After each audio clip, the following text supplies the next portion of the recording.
I'm Cai. It's Chinese broccoli. I'm a YouTuber. I do media, Instagram. I'm from Russia, and I came to Taiwan because my wife is Taiwanese actually. So that was the main reason probably for me coming here.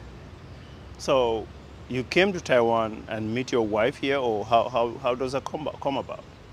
Basically, we met in 2016. We went to the United States to do work and travel program. You guys went together or you met there? We met there. I went there from Russia, she went there from Taiwan. And it was my kind of first encounter with Taiwanese people. And that's how we met, that's how I fell in love with her. And after that summer, we started thinking, okay, we are from different countries, how can we keep our relationship? Because, you know, I need to go back to Russia, she needs to go back to Taiwan, and it's completely two different countries. Mm-hmm. It's kind of impossible to keep the relationship, you know. And at that time, I said to her that, okay, I don't know anything about Taiwan, but I will learn about it, and I will come here, check the environment, I will see if I like it or not, and then we'll plan where we can live, how we can, you know, maintain our relationship. First time you met a Taiwanese, how did she introduce Taiwan to you? Wow, it was actually amazing. It's probably, that's why I fell in love with her, because not only her, there were a lot of other Taiwanese people, and they all were very calm, they were honest, they were really quiet, you know, they were really humble. And at that time I was thinking that Taiwanese people are really good people, you know, to be with, because they're not trying, you know, to be noisy, they're not trying to make any problems for people. They're usually always together, they're really, you know, like, they just look like good, decent people, you know. And she explained me just how they live with her family, with her relatives, how they, you know, go to barbecue or go to Hualien or somewhere, you know, and told me a lot of these nice, cozy stories. And I felt, wow, Taiwan sounds like a paradise, you know, always good weather, people always together, you know, it's green, it's beautiful. And I was thinking, wow, I need to check out this country, because based on what she told me, it sounds really good. I mean, too good to be true. So that's why I started like planning, you know, to move here. When moving here, do you have this intention of staying this long here? To be honest, it's weird, but I guess when I met her for the first time and spent the whole summer with her, I felt that she's really like my person, you know. And even though we had to, you know, keep like a long distance relationship for some time, I felt that if I come to Taiwan to stay here, I would definitely marry her and I would stay in Taiwan. So that was my plan, for real. So I think it's kind of fate that I met her in the States and came to Taiwan. That was already my, like, you know, original plan, to come here and stay, like, you know, for the rest of my life, I hope. Wow. Welcome to Taiwan. Thank you, yeah. What are the 5 things she haven't told you, you wish you knew before coming to Taiwan? I wish someone told me that Taiwanese life is really expensive, to be honest.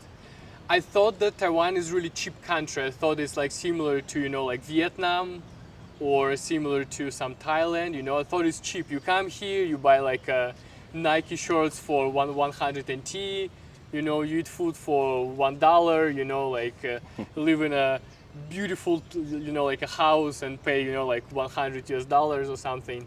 But it is not the truth. Taiwan is actually a super expensive country, one of the most expensive Asian countries.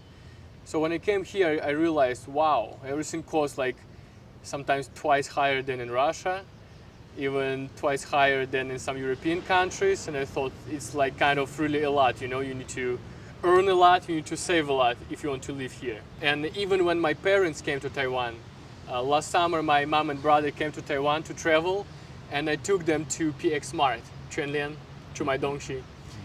And at that time they saw some like potatoes and onion, and they saw prices, like one potato cost like 20 NT, one tomato cost like a 20 NT. My mom said, what is that? In Russia 1 kilogram of potato costs 20 NT. And in Taiwan only one potato costs 20 NT. So this is the big difference, you know. Still, I've been living in Taiwan for 6 years, and I always want to cook by myself. But I find it hard because ingredients cost really a lot of money actually in Taiwan. So to me, this is a kind of struggle. So this is probably one of the important things that I consider about living here, the expenses and food prices. And another thing, I wish that people told me that Taiwan is too safe. And this is the problem, because now when I go to travel to Vietnam, for example, or if I go travel to Russia, I lost this, sense of danger.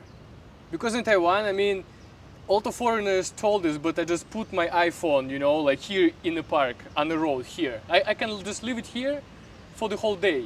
I can come back here in the evening, it will be here, nobody cares. So, but if you go travel to other countries, people would just steal it from your pocket. People would just steal your money, So I think Taiwan is too safe, and you lose the control over, over your surroundings. So this is really bad, because last time I went to Vietnam, first 2 days I was feeling bad. I couldn't get used to the environment, because people always want to come, scam you, want to like earn from you. And after Taiwan, it's just difficult, someone comes to you, and the Taiwanese people don't do this. So you need to, change your mindset completely. So yeah, Taiwanese is too nice. It kind of, spoils you in a way that you cannot react to dangers anymore. You are too nice to people. So this is another thing. Probably another thing is that knowing Taiwanese language is very crucial if you want to live in Taiwan. I know a lot of my friends, they cannot speak Chinese and they still get around, but to me, it is a big problem, because even if you go to the restaurant, you want to find some food, you need to know what you order. You need to know how to explain, like you cannot eat spicy, and you say like, 我不要吃辣的, or 不要加胡椒粉, or like 不要加油 or something. So you need to know how to express what you want. Even on this basic level, ordering food, if you don't know Chinese, you'd have a lot of problems. Because I have a friend, he's lived in Taiwan for maybe 5 years, and he has zero Chinese knowledge, and he only orders Uber Eats. Because if he goes outside, he doesn't know how to order food, how to explain himself. So he just orders Uber Eats every day. And it's, it is a problem. You spend a lot of money, and you basically don't learn anything about Taiwanese culture. So knowing the language is important. And other than food, also, just when you interact with Taiwanese people, in general, I mean, if you don't know language, you cannot get along. Because if you go to European countries, most people understand English, so you don't need to learn local language, so it's still okay. But if you come to Taiwan, you have to learn Chinese, I think. This is like, this is must. This is must. Nobody told me that Taiwanese medicine is actually very expensive. I don't know why people praise National Health Insurance System. It's kind of okay, convenient, but it's convenient only on the basic level, that you can go to the dentist, and do some dental cleaning. 就付150块就可以了. This is okay.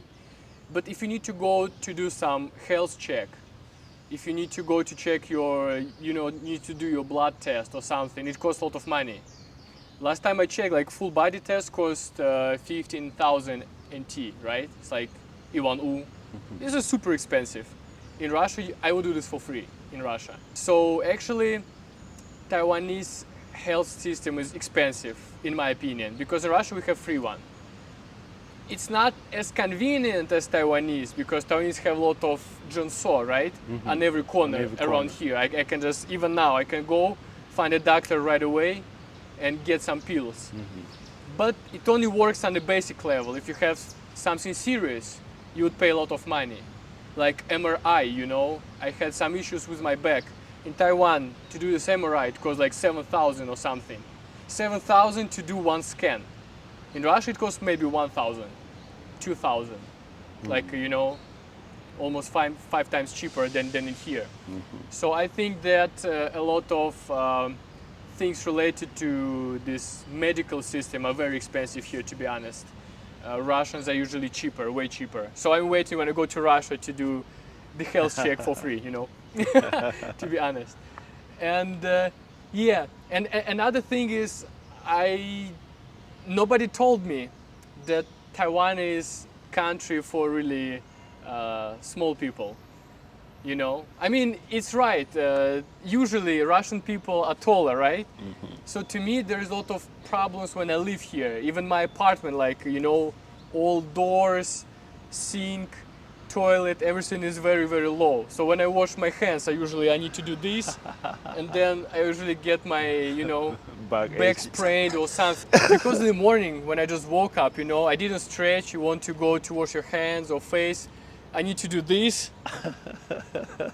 And it's so uncomfortable. When you cook, it's the same. In Russia, it's usually on my level. When you cut veggies or something, Taiwan is the same. You need to do like this, and this is not really good for my health. Chairs are super small. They are like this. You go to some, Amada Zhaocandian. You need to sit like this. My knees almost touching my face, and I eating in this position. So there are a lot of problems with this already. I cannot even eat. So now when I just see the Zhaocandian or anything, any restaurant with tiny stools, I don't go there because I cannot sit there for 1 hour. When I stand, everything is sore, my body hurts, and this is a problem. So this is another issue, that Taiwan is not really made for tall people, unfortunately. And even MRT, when I get to MRT, all of these handrails, they're on my mouse level. So I cannot really stand there, For Chinese people, it's just convenient, you go in. And I need to do like this always, you just go in, you trying to find your place, like this kind of things. So this is not really comfortable for me. For a tall man. I'm 194, by the way, so it's quite tall for Taiwan. Yeah, very interesting. So this is probably another issue. So with all these things you wish you knew before you come to Taiwan, if you are to change one thing in Taiwan, what would it be? The only one thing I would change, I would make the handrails in MRT higher, actually, because I like taking MRT, is really convenient. But to me it's hard because in the morning when I'm sleepy, I don't really check the environment. And when I'm sleepy, I just go in and always hit these handrails, and but it wakes me up though, helps me to stay, aware. What part of Taiwanese culture do you find hard to adapt to? There are a lot of parts of Taiwanese culture I think they're hard to adapt to, but one of the biggest problems are probably relationship with old people, probably. Because I found that if you live in a neighborhood where a lot of people are, they kind of have their own rules, And I remember I rented my previous apartment in an old building. And all parking lots around this house, they were kind of, controlled by old people mafia, They don't let you park your stuff whatever you want. So I remember I was parking my bicycle there. And the old grandma came and said, "You cannot park here. This is my place." I say, "How is it your place? I mean, is this everyone's place?" And after this, she started moving my bicycle by herself, to some random places. So, there are a lot of weird things with these old people going on. Do you have anything else to tell Taiwanese people? No matter what, I really love Taiwan. I mean, when I came here, and I started learning Chinese, I found out that most people are really supportive. When I started learning Chinese, I remember I met some grandpa in the park. And he said, "If you want, we can go to 7 every day. I can teach you, some Chinese Chenyu or some Chinese grammar, So they wanted kind of help you.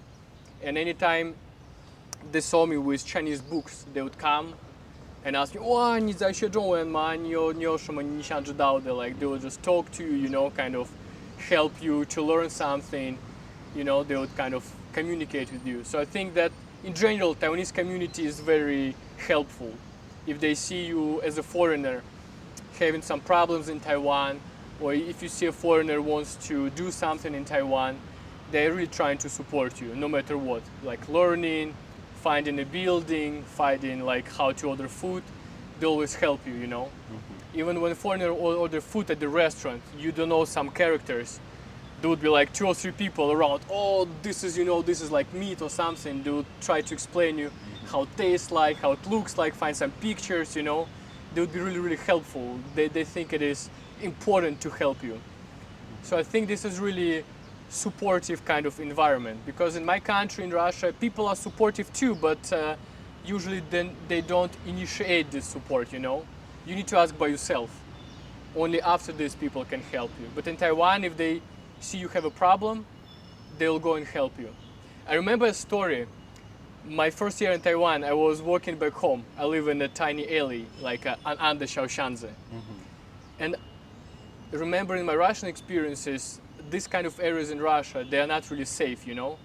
Something might happen. Someone can come, you know, like rob you or try to stab rob you you or something. something, yeah. Not everywhere, but sometimes it might happen. So you should be aware of this. And when I came to Taiwan, I was having the same kind of mindset. So one day I was walking back home in this kind of tiny area. It was dark. And in front of me there was a man. There were only two of us. And man was always, you know, like checking on me, like this. And I was thinking, okay, weird man. And after he checked me for the third time, I said to him, Nizagama. I thought he was like, you know, trying to, I don't know, see me, see where I live, or, you know, try to initiate some conflict. It was, in my opinion. And I said, hey, Nizagama. And then he came to me. I thought, okay, let's go. He wants some conflict. And he said, Buhawisi, Nijabudauluma, Nijuzanali Wakibania. He just pulled out his phone, started like checking Google Maps. He said, I can find you, I can help find you your house. I see you're a foreigner. You cannot find your place. Taiweni Milula. Yeah, Taiwan Milula. And I said, oh my God, I'm so bad. I just, you know, like, I thought this person wants, you know, wants to attack me or have some problems with me, but he just wanted to help me find the road. And it was like my maybe like first month in Taiwan. And from that time I already got this understanding that Taiwanese people are so sweet, you know. Nobody wishes you harm in general, so they usually want to help you. Yeah. And after this I started, you know, like understanding the culture, how they see people. So usually if they look at you for a long period of time, it's not because they see something wrong, they just want to understand maybe you have some problem and you need help, you know. So this is a great thing about Taiwan, I think. All right. Thank you very much for giving us your time, and hope you Sure. continue to prosper here in Taiwan. Thank you, brother. Yeah. Thank you. And Taiwan Shao Pindao. After watching this video, also come to check my channel because I interviewed this handsome guy behind the camera. He usually doesn't show his face, but I pulled him out and I interviewed him. So later, come watch his interview. He shared a lot of cool stories Okay. on my channel. Both his Instagram, Facebook, and YouTube links will be in the description below. Go Yeah. check it out. Thank you, guys. I Thank love you. Taiwan anyways, guys. Yeah.